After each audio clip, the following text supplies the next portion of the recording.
You might be doing this right now, sucking in your belly as you watch this video. I know because after my C-section, I did it constantly, and it was silently sabotaging my pelvic floor recovery. Here are the 5 habits I had to break. Hey, if you're new here, I'm Laura Lindahl. I am a pre- and postnatal strength coach, exercise physiologist, and Christian body image coach.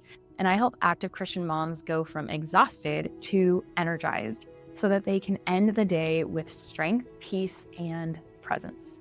If that sounds like something that you're interested in too, then go ahead and hit subscribe because I'd love to have you following along. Ever since I can remember, I was the strong girl. I was that girl in the playground who could definitely outlift the boys, even though she might not be able to outrun them. Years later, when I married my high school sweetheart, and we were expecting our first, I wanted to defy the odds of the postpartum norm. And then postpartum actually happened. I had an unexpected C-section, postpartum hemorrhaging, and severe anemia for a year postpartum. All of a sudden, everything I thought I knew about myself as the strong girl was gone. My legs felt weak and soft. My arms felt heavy. My belly felt like a balloon. God showed me that I picked up a couple sneaky habits that I can see now were holding back my progress when it came to rebuilding my core strength, my energy, and overall functional strength. They made postpartum way harder than it needed to be. And so today, I'm going to share 5 of those sneaky habits that I picked up while trying to prove my strong identity so you can skip the struggle that I did and rebuild your core strength faster than I did. I'm hoping that by hearing some of the mistakes that I made and pointing you to scripture and the Lord to help you, that you can find freedom and victory, even in the aspect of improving our pelvic floor health. So with that aside, let's get in. And we're gonna start with a banger.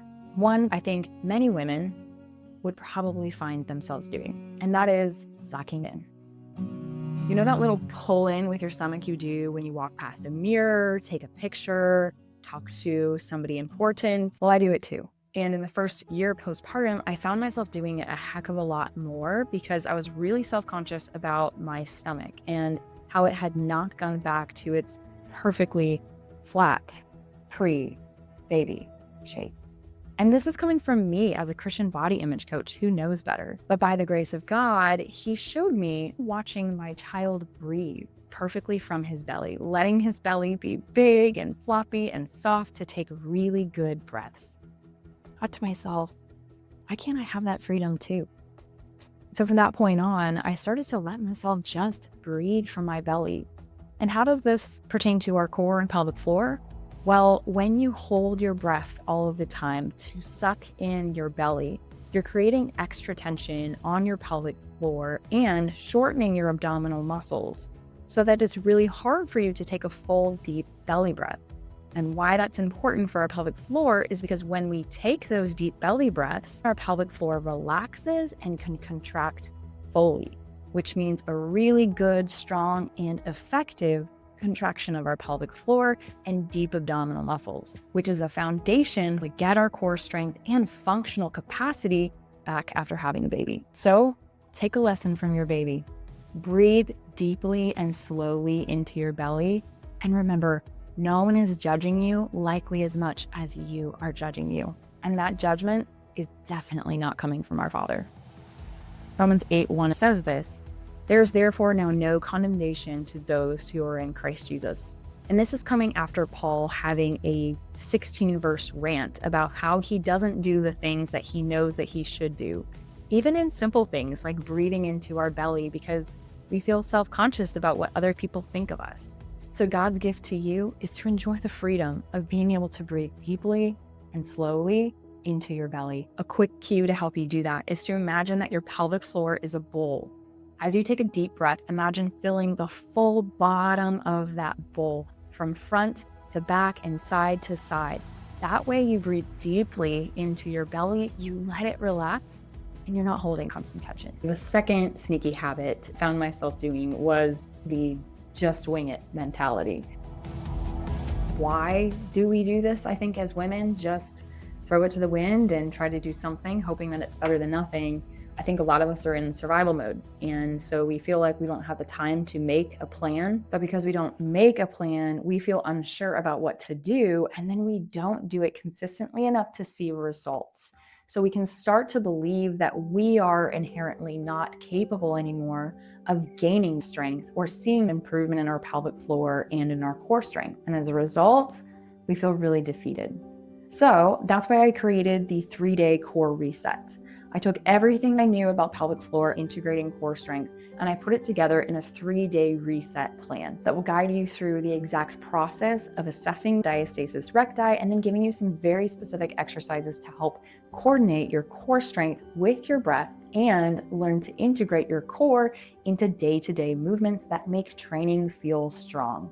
So if that sounds like something you're interested in, click the link below in the description to get it for free. The third sneaky habit I find myself doing is something I like to affectionately call glute gripping. If you've ever found yourself just gripping your glutes while you are trying to do the dishes, or maybe during your exercise, you find yourself just feeling really tight in your glute, that, my friend, is glute gripping.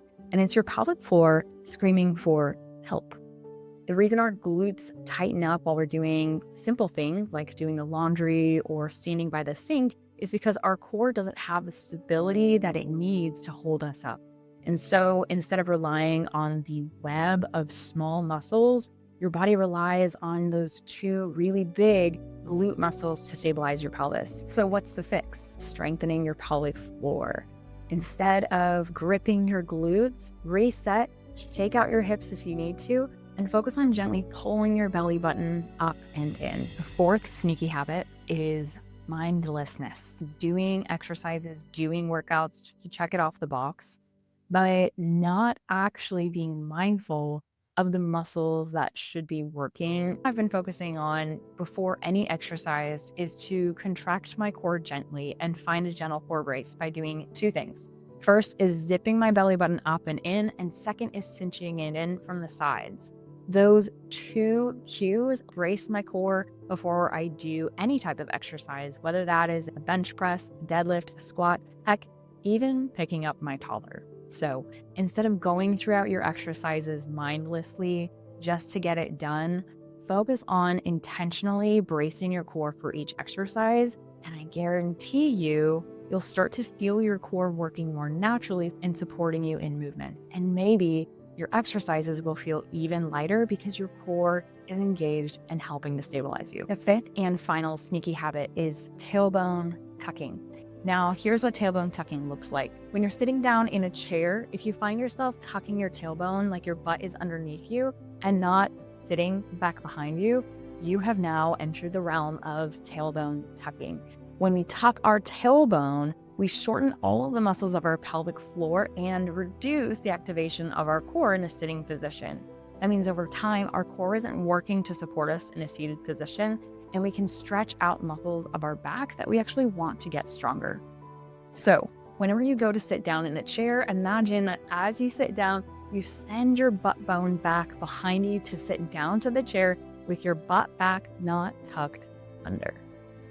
There you have it. 5 of those sneaky habits that I believe held me back in the first year postpartum from building strength and improving my pelvic floor functionality. If you found this video helpful, and I sure hope that you did, leave a comment below and let me know which of these mistakes you find yourself doing the most often. And if you are interested in getting that 3-day core reset, check down in the comments below. I've got it linked up for you for free. Thank you guys for watching, and I'll see you next time.